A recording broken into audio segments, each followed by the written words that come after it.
Subscribe करें और bell दबाएं ताकि कोई खबर रह न जाए।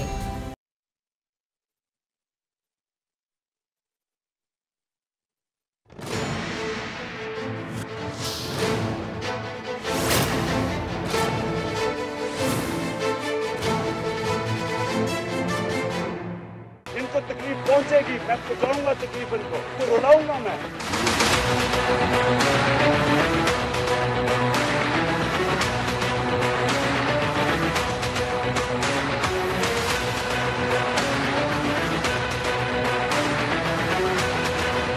कभी घबराना नहीं है आपने, कभी मुश्किल वक्त से डरना नहीं है। ये मुश्किल वक्त एक कौम की जिंदगी में आते हैं, इससे कभी घबराना नहीं है।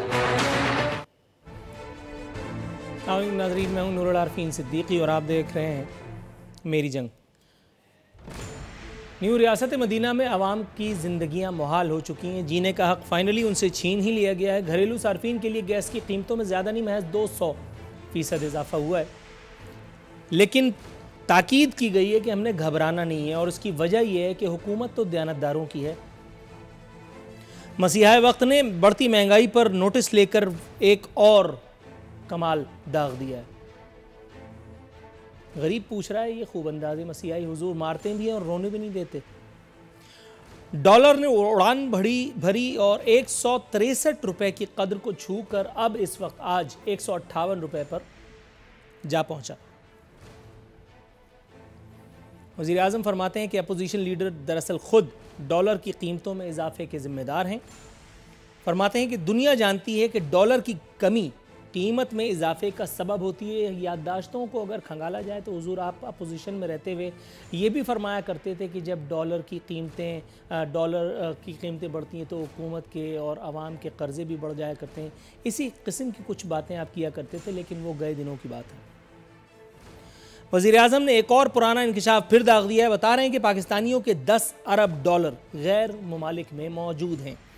पूछने वाले पूछ रहे हैं, हुजूर बता बता के थक गए, हम सुन सुन के आजिज़ आ गए, अब ले आइए अल्लाह के वास्ते। एक और खुशखबरी ये है कि बिजली और पेट्रोल की कीमतों में इजाफे की इत्तलात हैं।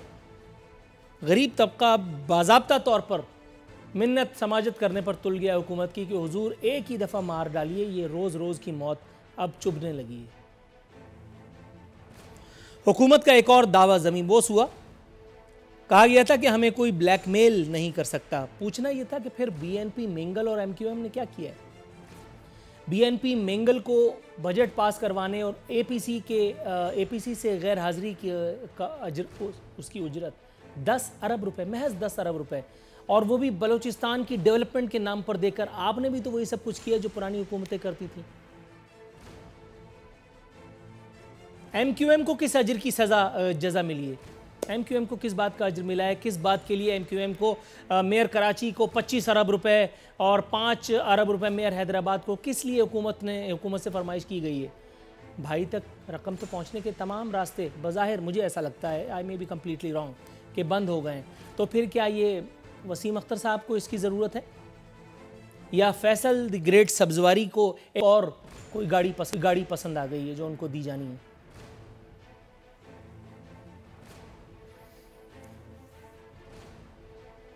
सलामती कौंसिल की गैर मुस्तकिल नशिस्त पर भारतीय हिमायत का अनोखा हुकूमती फैसला सामने आया है। पूछना यह था कि नवाज शरीफ साहब यही काम करें तो हराम, और आपने किया तो हलाल। वो जो कल मोदी का यार कहा जाता था, जिस पर मैंने खूब प्रोग्राम भी दागे और मुझे उस पर बाकायदा फ़ख्र है कि मोदी की हिमायत पर मैंने उस वक्त के वज़ीर आज़म की और उस वक्त की हुकूमत की धज्जियाँ उड़ा दी, अपने तौर पर ही सही। अब मुझे ऐसा क्यों नहीं करना चाहिए? आपने मोदी को उसकी मुंतखब होने की मुबारकबाद देने में उजलत की, उससे पहले मोदी के इंतखाब के लिए नेक तमन्नाएं भेजी। इन सारी बातों का कोई माने, कोई मतलब कुछ नहीं। बातें कुछ ज़रा अजीब सी हैं, लेकिन बहरहाल एक आर्टिकल की कुछ लाइंस अपने प्रोग्राम में शामिल करते हुए फिर मैं अपने मेहमानों का तारुफ कराता हूँ आपसे।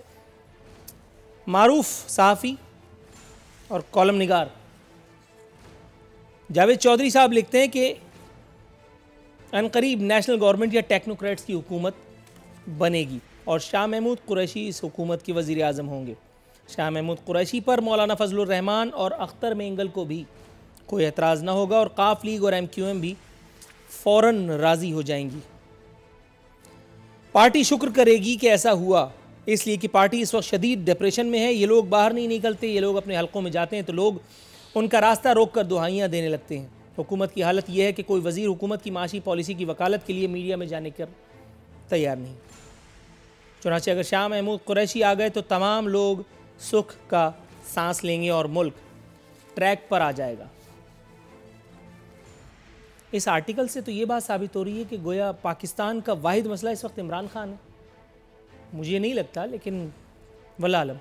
मेहमानों को तारुफ कराता चलूँ, मेरे साथ मौजूद हैं याकूब शेख। इन्हें हमारे साथ स्टूडियोज़ में होना था, लेकिन अनफॉर्चुनेटली एक एमरजेंसी के सबब, एक जेन्युइन एमरजेंसी के सबब वो इस वक्त टेलीफोन लाइन पर दस्तयाब है।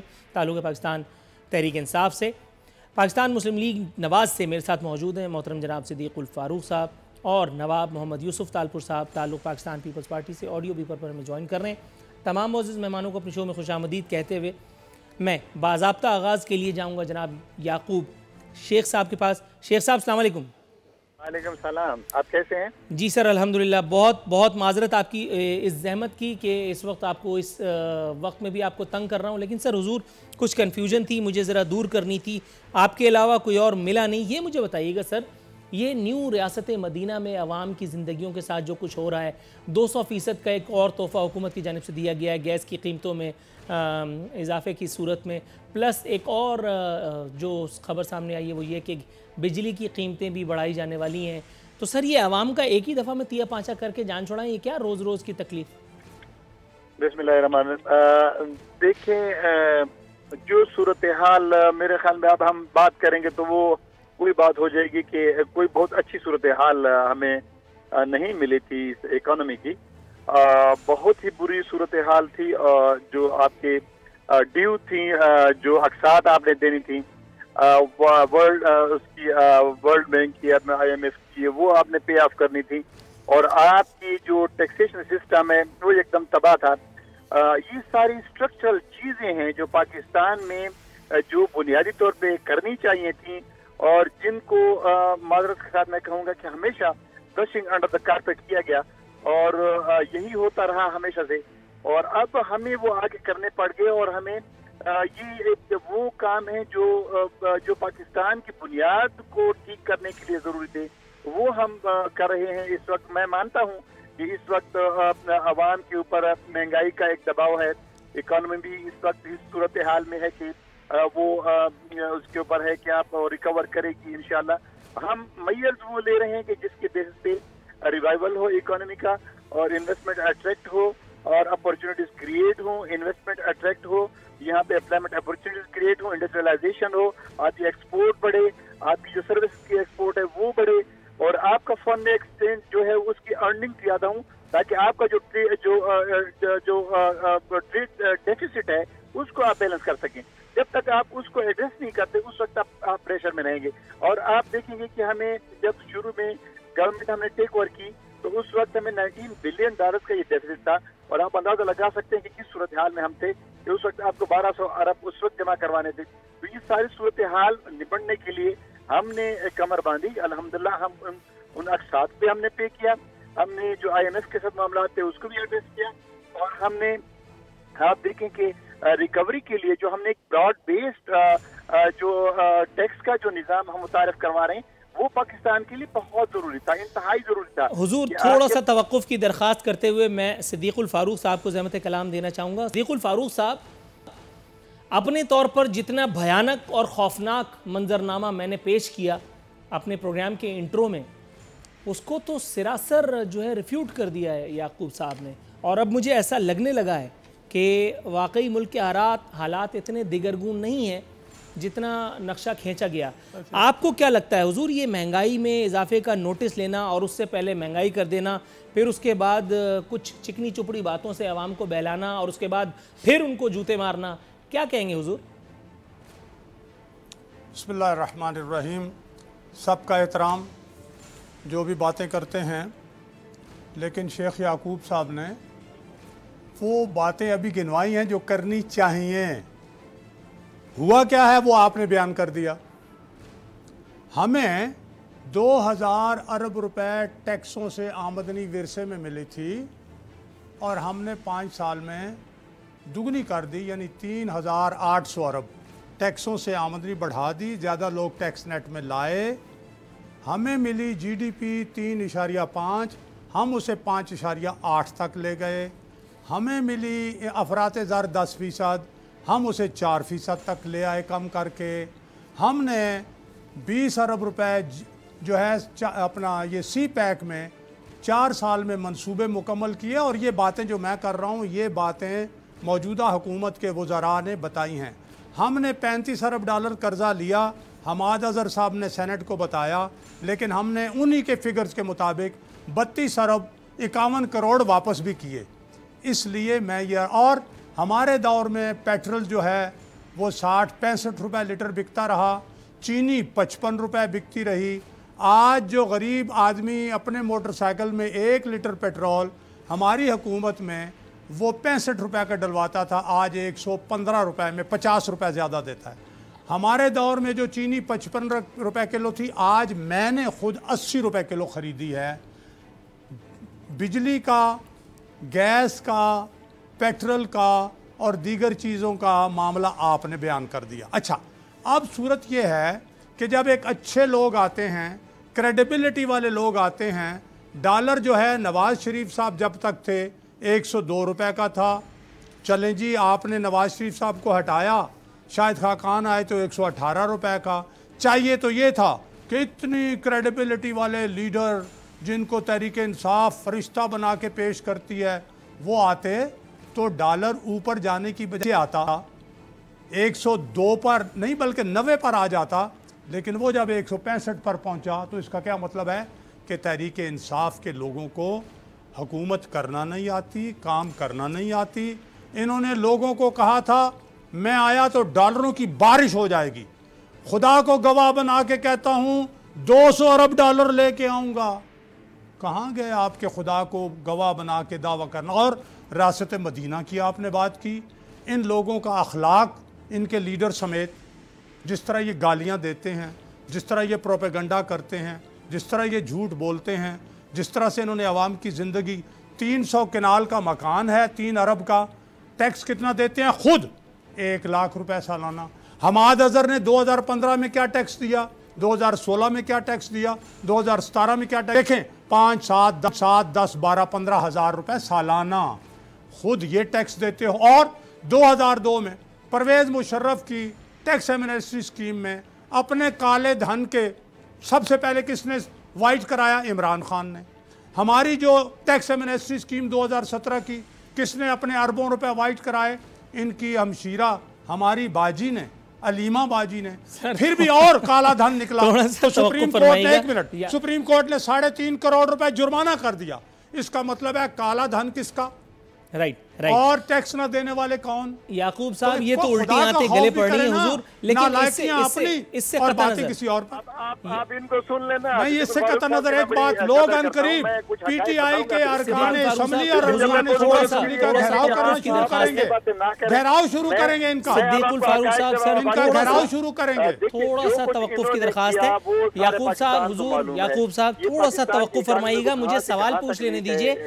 याकूब साहब हुजूर अपना खुतबा थोड़ी देर के लिए मौकूफ कीजिए। याकूब साहब थोड़ी देर के लिए अपना खुतबा मौकूफ कीजिए, मुझे गुफ्तगू करने दीजिए। कोई एक रिलीफ। याकूब साहब पहले मुझे सवाल दागने दीजिए, उसके बाद आप जवाब दीजिएगा। हुजूर मैं पूरी तुंदही के साथ आपका जवाब हजम करने की कोशिश करूंगा। याकूब साहब मैं आपसे बार बार दरखास्त कर रहा हूं, पहले अपना खुतबा मौकूफ कीजिए, मुझे सवाल पूछने दीजिए प्लीज सर, प्लीज। सर ये मुझे बताइए, आप जो कुछ भी कह रहे थे, आप यकीन जानिए मैंने एक लाइन भी नहीं सुनी। मैं अपना सवाल पूछ रहा हूं, आपका जवाब सुनने का मुतमन्नी हूं। हुजूर ये मुझे बताइएगा, आपने एक और दावा किया था, हमें कोई ब्लैकमेल नहीं कर सकता। मैं जंप कर रहा हूं अपने अगले मौजू की तरफ ताकि हम स्टैग्नेंट बिल्कुल ना हो जाएं। सर ये मुझे बताइएगा, ये बीएनपी मेंगल को किस चीज़ का अजर मिला है 10 अरब रुपए की सूरत में? इसे हम रिश्वत क्यों ना कहें, जो पिछले ज़माने में रिश्वत हुआ करती थी। एमक्यूएम को किस बात का अजर दिया गया है? वज़ीर आज़म ने एक कमेटी बाकायदा बना दी गई है और जहांगीर तरीन हर मरतबा हर कमेटी चूँकि उन्हीं की सदारत में खुलती है, इस मरतबा फिर उनके नाम एक कुराए फाल निकला है और एमक्यूएम को मनाने का पटाने का टास्क उनको दिया गया है। सर जो पिछले दौर में अदवार में हराम था, इस दफ़ा वो हलाल कैसे है सर? अब आप मुझे बात करने का मौका दीजिए। जी सर। सवाल किया तो सवाल का पूरा जवाब मेरे से सुनिएगा। देखिए, इस मुल्क में कुछ सबका ऐसा है, कुछ इलाका ऐसा है, पाकिस्तान का एक हिस्सा ऐसा है जिसको एकदम महरूम रखा गया और एक हिस्सा ऐसा है जिसके ऊपर सब कुछ लगा दिया गया। पाकिस्तान को दो डिस्पैरिटी में तकसीम करके रख दिया गया। सारे का सारा पैसा आप लाहौर में लगाते हैं, लगाएं, लेकिन आप जनूबी पंजाब को भूल जाते हैं। सारे का सारा पैसा आप लगाएं, आप लगाते हैं लड़काना के ऊपर लगाते हैं, आप कराची में नहीं लगाते, आप हैदराबाद में लगाते हैं, आप नहीं लगाते क्वेटा में। क्यों नहीं लगाते? इमरान खान का जो एक विजन है वो ये है कि जो लेस डेवलप्ड एरियाज हैं उनको अपलिफ्ट करना है और ये उसकी सिलसिले की कड़ी है।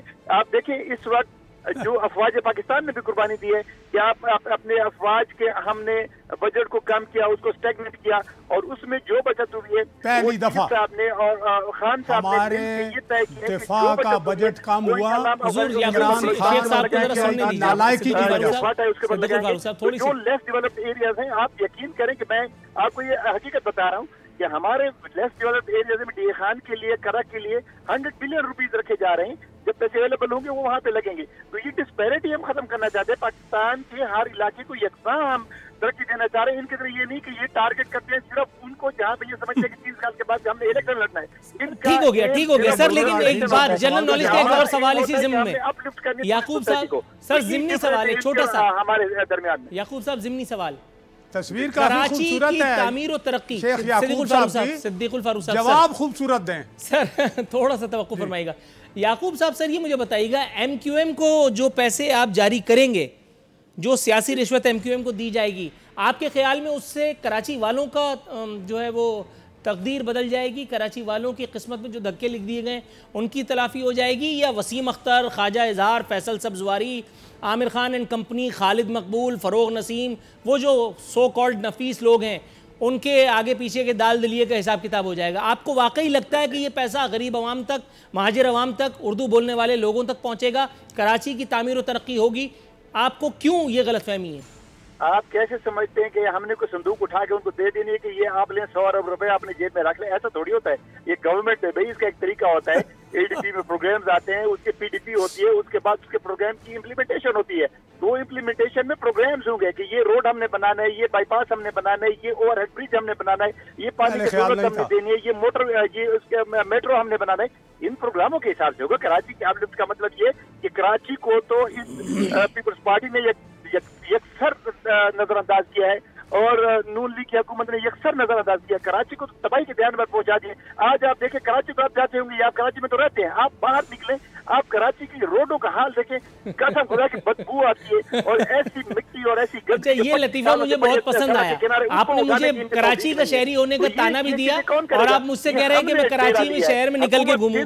हुजूर, मैं तो पैदा ही शहर में धक्के खाने के लिए हुआ हूँ। आप माए बाप लोग हैं, आप तो इस्लामाबाद के चक्कर लगा रहे हैं। सर ये मुझे बताइएगा, आपको लगता है वाकई कराची पर जिस कदर नाअहल और सिर्फ 30 केसेस में मतलूब मेयर हम पर थोपा गया है, आप उसको 25 नहीं 125 तरफ भी दे देंगे तो वो कराची की एक सड़क बनाने के काबिल है।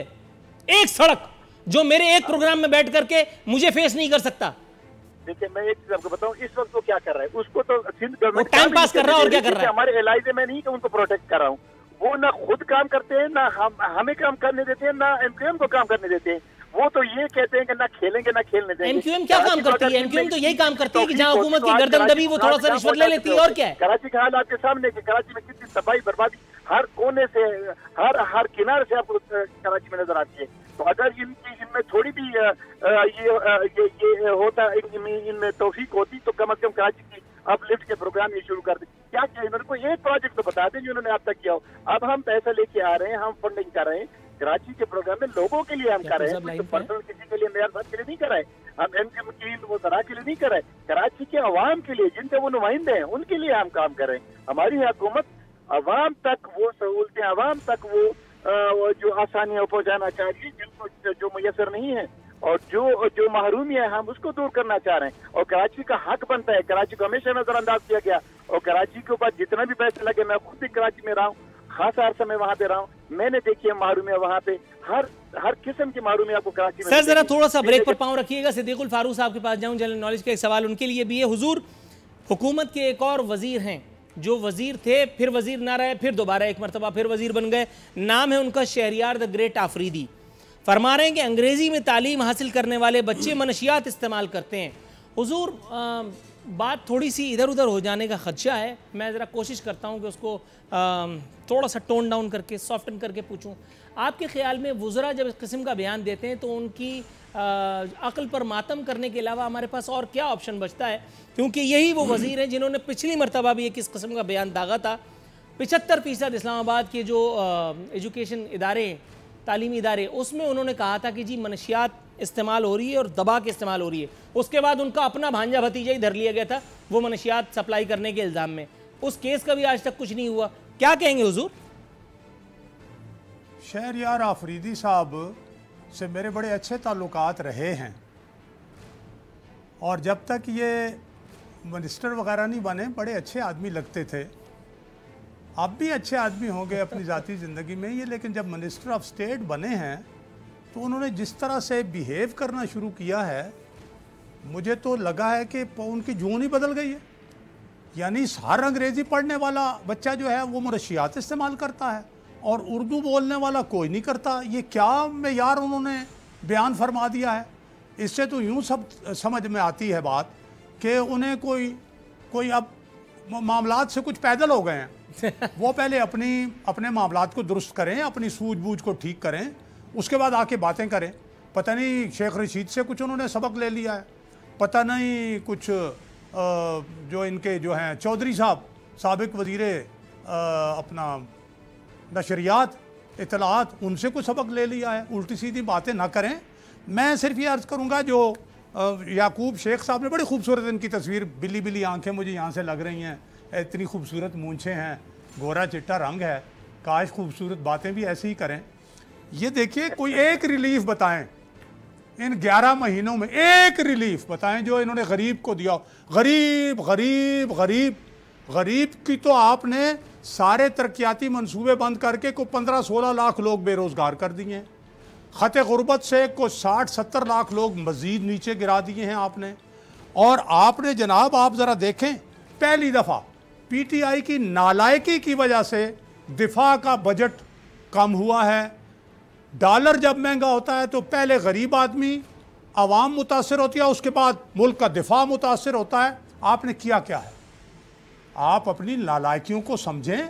और आपने कहा था इमरान, इस मुल्क का, पाकिस्तान का इस वक्त सबसे बड़ा मसला खुद इमरान खान है, जिसे कुछ नहीं आता, ना मईशत का पता है, ना सियासत का पता है, ना खारजा उमूर का पता है, ना गवर्नेंस का पता है, कुछ पता नहीं है। सर, लेकिन मुझे जो कुछ पता है वो बड़ा ज़रूरी है प्रोग्राम को चलाने के लिए, और वो ये कि यहाँ एक वक्त हुआ है मुख्तसर से कमर्शियल ब्रेक पे जाने का। याकूब, थोड़ा सा तवक्कुफ़ की दरख्वास्त है।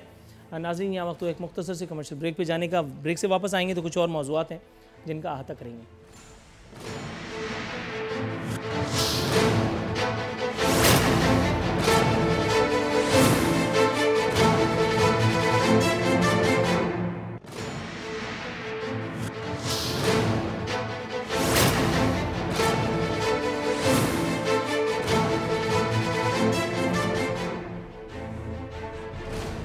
वेलकम बैक नाजरीन। हमारे साथ मौजूद हैं नवाब मोहम्मद यूसुफ तालपुर साहब, ताल्लुक पाकिस्तान पीपल्स पार्टी से। नवाब साहब, प्रोग्राम में आपको खुशामदीद कहते हैं। हुजूर, आवाम को जो गैस बिजली की कीमतों में इजाफे की खुशखबरियाँ पै दर पै मिल रही हैं, उस पर बात करने जा रहा हूँ। रऊफ़ क्लासरा साहब, मारूफ सहाफ़ी और कॉलम निगार हैं, वो एक आर्टिकल में लिख रहे हैं कि यहाँ तो पिकनिक मनाई जा रही है। फरमाते हैं, खबर आई डॉलर 162 से भी ऊपर चला गया था, बिजली की कीमत बढ़ गई थी, शाम तक 190% गैस की कीमत बढ़ने की खबर भी आ चुकी थी। यकीन करें, जितने टीवी चैनल से चीज़ों का पता चल रहा है कि डॉलर कितना ऊपर गया, बिजली या गैस की कितनी कीमतें बढ़ गई, उतना ही पता खान साहब और उनकी काबीना को भी है। वाज़ेह है कि फ़ैसले वो खुद नहीं कर रहे।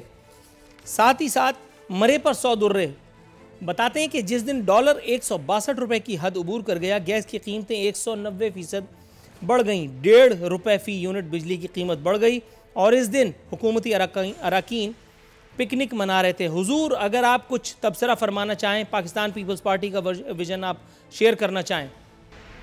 नहीं, मैं तो क्या कहूँगा, बात तो जो कही है वो सही कही है कि मैं अल्फाज पिकनिक तो यूज़ नहीं करूँगा पार्लियामेंट के लिए, लेकिन जो एक सीरियस माहौल होना चाहिए वो सीरियस माहौल नहीं था, और सीरियस माहौल होता तो ज़रा बेहतर होती। वो हमारी बात सुन सकते थे, हम उनकी बात समझ सकते थे, लेकिन चूंकि एक माहौल ऐसा हो गया था तो उसमें फिर उनको जो कुछ करना था उन्होंने कर दिया। लेकिन हम लोगों ने उसके बावजूद भी अपना उसके खिलाफ वोट किया, उसके खिलाफ एहतजाज किया, और उनके नंबर ज़्यादा थे, उन्होंने मंजूर करा लिया। तो अब उनको भी इस चीज़ का एहसास होना चाहिए कि अगर किसी गैस की प्राइस या किसी भी चीज़ की प्राइस बढ़ जाते हैं तो ये बोझ किसके ऊपर पड़ रहा है? ये बोझ एक गरीब आदमी के ऊपर पड़ रहा है। जब एक गरीब आदमी के ऊपर बोझ पड़ता है तो उसका उनको ज़्यादा एहसास करना चाहिए, क्योंकि वो जिस तरह से पावर में आए हैं और लोगों ने वोट दिए हैं, वो उन्हीं के खिलाफ मतलब ये सारी चीज़ें हो रही हैं। और सर, प्रोग्राम में आप शामिल ताखीर से हुए, इसके लिए तो सर मैं माजरत ही कर पाऊंगा, लेकिन एक छोटा सा सवाल आपसे इसी ज़िम्न में मजीद करना चाहूँगा। हामिद मीर साहब लिखते हैं, पीपल्स पार्टी की क़यादत कौमी असम्बली में तकरीरें तो बहुत ज़ोरदार कर रही है, लेकिन कन्फ्यूजन का यह आलम है कि आधी पार्टी रज़ा रब्बानी को चेयरमैन सेनेट बनवाना चाहती है और आधी पार्टी सलीम मांडवीवाला के साथ है, आधी पार्टी मौलाना फजलुर रहमान के साथ धरने में जाना चाहती है और आधी पार्टी को धरने से सिस्टम ख़तरे में नज़र आता है। लेकिन आसिफ अली जरदारी साहब इस वक्त इस मरतबा मौलाना फजलुर रहमान के साथ हैं। उनका ख्याल है कि एक सुराख से अपने आप को तीसरी चौथी मरतबा डसवाना कोई अक्लमंदी नहीं, बेहतर है कि इस मरतबा किसी और पर नहीं, मौलाना फजलुर रहमान पर एतबार कर लिया जाए। हुजूर, आप क्या कहेंगे? मैं ये कहूँगा ये एक चीज़ होती है, एक बात होती है कि उस बात को आप किस तरह बयान करते हैं। आपने एक ऐसी किस्म से बयान की है कि जैसे कि ये धड़ाबंदी है। ये ऐसी बात नहीं है। पाकिस्तान पीपल्स पार्टी एक डेमोक्रेटिक पार्टी है। हम अपना जो जहन होता है, अपनी जो बात होती है, वो पार्टी में भी रखते हैं, पार्टी की सीनियर क़यादत के साथ भी रखते हैं, उसको एक्सप्रेस भी करते हैं। लेकिन फिर जिस बात के ऊपर कंसेंसस हो जाता है तो उस पर हम लोग सब इकट्ठे हो जाते हैं। आज तक कभी वो ऐसी चीज़ नहीं आई कि हमने अपनी राय न दी हो, डिफरेंस ऑफ ओपिनियन ना आई हो, और उसके बाद जब कंसेंसस होता है तो एवरीबॉडी एग्रीज टू इट। तो ये तो कोई ऐसी बात ही नहीं हुई। राइट। याकूब शेख साहब, सर ये मुझे बताइएगा, सलामती काउंसिल की गैर मुस्तकिल नशिस्त के लिए भारतीय तायद पर क्यों ना नून लीग वाले या अवाम पाकिस्तान पर अगर आप तोहमत धरना चाहें तो तक चलिए, वही जो आप मोदी का यार, नून लीग, नवाज शरीफ, ये सब कहा करते थे, आप खुद क्या करने जा रहे हैं? इमरान खान साहब की जानिब से मोदी के इंतखाब से पहले नेक तमन्नाओं का इजहार, उसके बाद जो है उनको इंतखाब में उसके बाद उजलत कि उनको जल्दी से मुबारकबाद दे दी जाए, फिर अभिनंदन का तोहफ़ा उनको पेश किया गया। हुजूर, मोदी का यार सिर्फ नवाज शरीफ था, नून लीग थी? नहीं, मैं उसमें नहीं, मैं उसमें भी एक मतलब इसको सियासी नज़र से देख रहा हूँ कि नवाज शरीफ। सर मैं यूसुफ साहब, सर थोड़ा सा तवक्कुफ़ फरमाइएगा, मैं ज़रा तवक्कुफ़ की दरख्वास्त करूँगा आपसे। याकूब शेख साहब अगर मुझे सुन रहे हैं, याकूब साहब आप मुझे सुन सकते हैं? सर हाँ, मैं दे रहा हूँ जवाब। अगर मुझसे सवाल किया है, आपसे सवाल है। जी सर, यूसुफ साहब, यूसुफ तालपुर साहब, प्लीज़ गो ऑन सर। नहीं, मेरी गुजारिश ये है कि जो नवाज शरीफ साहब ने किया वो भी उसने कोई गलत बात नहीं की, क्योंकि हम चाहते हैं, पाकिस्तान के इंटरेस्ट में है कि हम अपने पड़ोसी मुल्कों के साथ बन के चलें। उनके साथ अगर कोई रेपो हो गया था, अगर रेपो थी, तो उसमें आपने देखा होगा कोई बेहतरी हुई होगी, कोई खराबी नहीं आई। अगर बाकी अपोजिशन जब आदमी होता है तो फिर इस किस्म के नारे आ जाते हैं, इस किस्म की बातें आ जाती हैं। जहाँ तक इमरान खान का भी ताल्लुक है तो नेचुरली अब वो पहली मर्तबा सियासत में आए हैं, पहली मर्तबा उनको इक़्तिदार मिला है। उसने भी यही कोशिश की है कि मैं अपने पड़ोसी ममालिक से कोई बेहतरी ला सकूं। अब नेचुरली नवाज शरीफ साहब सीनियर थे, सीनियर सियासतदान थे। He managed it and he managed in a better way. Imran Khan कोशिश कर रहा है, अभी तक तो उन्होंने जो भी कुछ किया उसमें मैं उनके खिलाफ कोई बात नहीं करूँगा। मेरे ख्याल में उसने भी मुल्क के मफाद में किया होगा। अभी जो कुछ ये करेगा जाके अमेरिका में, वो भी पाकिस्तान के मफाद नहीं करेगा। इंटरनेशनल लेवल पे पाकिस्तान की फॉरेन पॉलिसी की जड़ यही होनी चाहिए कि we want good relation with all the neighbours. Sir ये मुझे बताइए, अगर आप बात करना चाहें, ये सलामती कौंसिल की गैर मुस्तकिल नशिस्त वाला कज़िया क्या है? देखिए, मैं नवाब यूसुफ तालपुर साहब ने जो बात की है वो मारूजी बात की है, अच्छी बात की है, लेकिन आपने जो सवाल किया है, मैं अगर इमरान खान के दावे को सामने रख कर करूँ, जिस तरह वो अपोजिशन में मोदी का जो यार है, गद्दार है और वगैरह वगैरह वो बातें करते थे और फिर मिन्नते तरले करते रहे मोदी के, और इलेक्शन कैंपेन में मोदी के एक नारे पर अभिनंदन को जनाब अली छोड़ दिया 24 घंटे में, और उसका ऐलान पहले अमेरिकी सदर बुश ने किया, फिर उनके इलेक्शन कैंपेन के दौरान 300 भारतीय कैदी रहा किए, फिर उनके लिए बड़ी जनाब अली कि वो जीत गए तो हमारे मुज़ाकरात ठीक हो जाएंगे वगैरह वगैरह। तो ये सारी बातें लगती हैं कि इमरान खान या उस वक्त जिस वक्त वो अपोजिशन में मोदी का जो यार है, गद्दार है, वो गलत बयानी कर रहे थे या अब गलत बयानी कर रहे हैं। अगर मैं यूसुफ तालपुर साहब की, नवाब साहब की बात सामने रखूं तो हुकूमतों को हालात बेहतर करने के लिए इक़दामात करने पड़ते हैं, लेकिन क्या इमरान खान ने ये भारत को सलामती कौंसिल की गैर मुस्तकिल नशिस्त के लिए वोट देने से पहले मकबूजा कश्मीर में जो कश्मीरियों पर जुल्म व सितम हो रहा है, रोज़ाना 2, 4, 5 नौजवान शहीद हो रहे हैं, पैलेट गन से अंधे उन्हें किया जा रहा है। सवाल अगर आप मुझे इजाज़त दें तो मैं पूछता चलूं सिद्दीकुल फारूक साहब। हाँ, तो मैं सर जी आखिरी जुमला इसमें कि जनाब पूछे क्या उन्होंने इस पे कोई रिलीफ लिया? 8 लाख भारतीय फौज हमारी सरहद के साथ मोर्चे खोज रहे हैं, क्या कर रहे हैं? पता चलना चाहिए। गुजारिश सुन लीजिए, जिस वक्त वो भारतीय सनतकार को सजन जिंदाल को मरी की चोटियों पर बुला करके और खामोशी से उससे दोस्ती की पींगें बढ़ाई जा रही थी, जिस वक्त मियाँ नवाज शरीफ साहब की नवासी की शादी में ग़ालिबन वो भारतीय कसाब आया था और वो केक काट करके और तालियां बजा करके हैप्पी बर्थडे टू यू गाया जा रहा था, उस वक्त भी इसी तरह के कुछ मामलात थे, पैलेट गन्स उस वक्त भी चल रही थी। अगर हुकूमत ये दलील पेश करे तो आपके लिए नाकाबिल कबूल क्यों है?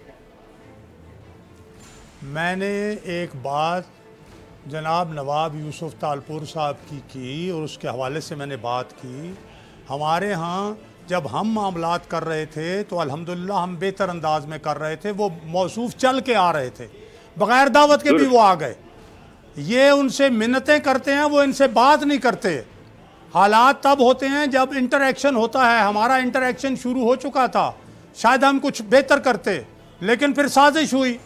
अब यहाँ अगर हालात बेहतर कर ले, मैं ये कह रहा हूँ कि क्या इन्होंने कुछ हालात हमारे मुकाबले में बेहतर किए हैं? सर हालात तो वैसे अनफॉर्चुनेटली अगर आपसे शेयर करता चलूँ, मैं अपने व्यूअर से भी शेयर करता चलूँ, मुझे पता सवाल करें, मैं आपकी कंफ्यूजन दूर कर दूँ। नहीं सर, कंफ्यूजन तो बढ़ती चली आ रही है, आप भी कंफ्यूज हो जाएंगे ये इत्तला सुन करके कि पाकिस्तान तहरीक इंसाफ की हुकूमत या उनके तर्जुमान याकूब शेख साहब बिलखुसूस, अगर मैं उनका नाम लेता चलूँ तो कोई गलत ना होगा, वो इस सवाल को सुन करके ही उन्होंने दाग़े मफारकत दे दी, वो उस पर बात नहीं करना चाह रहे।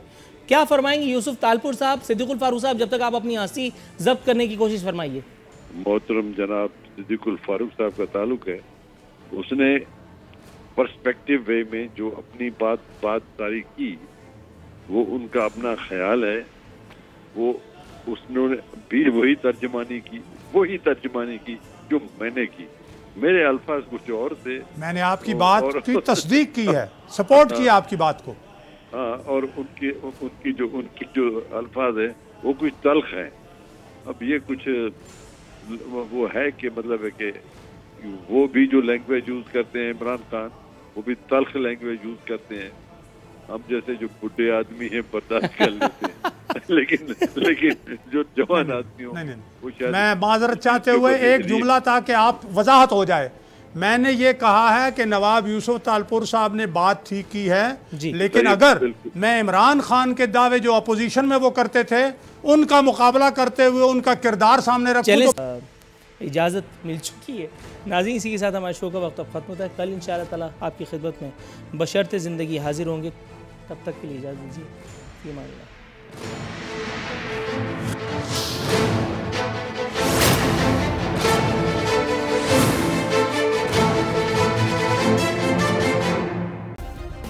सब्सक्राइब करें और बेल दबाएं ताकि कोई खबर रह न जाए।